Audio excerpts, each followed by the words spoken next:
All right, you guys, class is in session. Let's learn about therapy talk and how people use this as a manipulation tactic because this is definitely on the rise everywhere you go.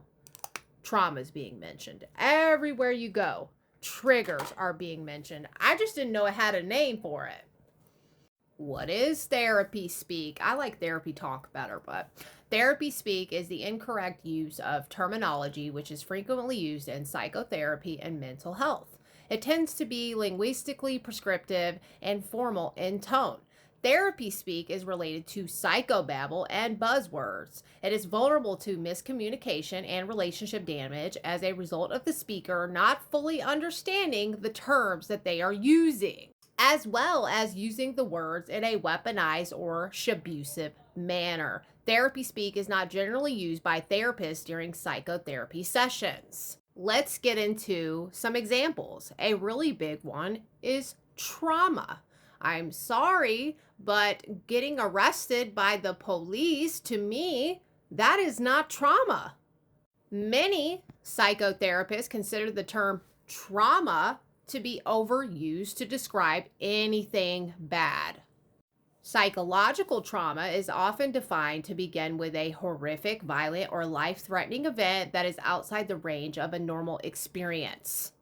Real psychological trauma can lead to post traumatic stress disorder, nightmares, or flashbacks. According to this, they are working on including another form of trauma, but it's not there yet. Right here, trigger. I hear this word so much, I even began using it, saying that I was triggered by liars from my past. The term trigger is often used to say that the person is upset or that a behavior caused the person to feel bad. However, a trauma trigger in clinical terms describes something that may be harmless that is mentally tied for that individual to a previous terrible event. How about gaslighting? It's often used to describe ordinary disagreement or lying and the behavior of people who refuse to believe that they have caused any harm. In its original meaning, gaslighting, which is also called coercive control, is used to describe a form of long term psychological manipulation and emotional abuse. And it specifies by a close, trusted person, romantic partner, family member, or close friend. That increases the abuser's power and control by making the other person doubt their perception of reality.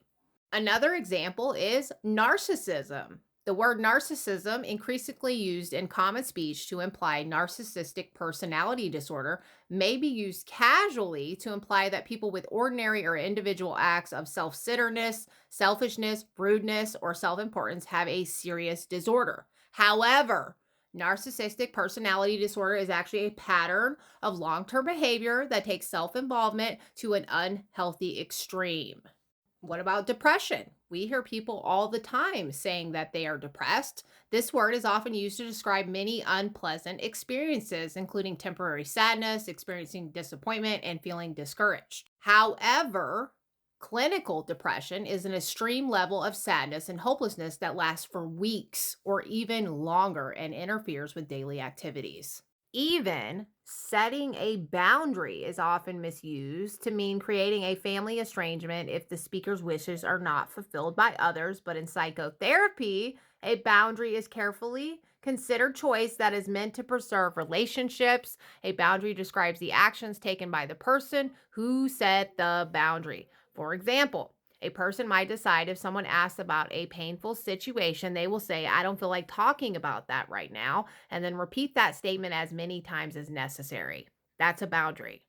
This part I definitely agree with. Although the use of therapy speak may be unintentional, a variety of different motivations have been identified in different situations. What this means is that people like myself and other people that I know may use this terminology accidentally. They don't have a motive for using it. Other individuals use therapy talk as a means of manipulation. Firstly, people may use therapy speak because it makes them or their emotions sound more important or superior. People also use this to make themselves sound educated. Therapy speak may be used in other ways to claim social status. Example, by engaging in conspicuous consumption under the guise of self care. Gypsy Rose Blanchard. Or how about individuals using it to win an argument or to prevent people from questioning why they have issued a demand? And I quote, therapy speak is sometimes used by deeply insecure people to mask their discomfort, avoid conflict, or to create distance in a relationship, aka distractions. Instead of just saying, I don't want to be friends any longer, they may say, I don't have the emotional capacity for a relationship. It's also used as a defense mechanism to put emotional distance between them, their feelings, and the situation. I think this is a massive one right here. They may be hoping that using therapy speak will elicit more sympathy or at least tamp down overt criticism. And there's way more reasons that it gives as to why people would use therapy talk. After we go into the related therapeutic problems, I'm going to cut this video here. If you guys want me to dive even deeper into this, leave a comment because I've already read all this. In addition to the jargon of psychology appearing in everyday speech, there are related problems such as expecting everyone to behave like a therapist. This can manifest in the form of expecting emotional validation, a therapeutic technique from everyone, which, when accepted within a larger group, can slide into overvaluing people's emotional experiences. Now, I'm not trying to be a party pooper over here, but things that make you go,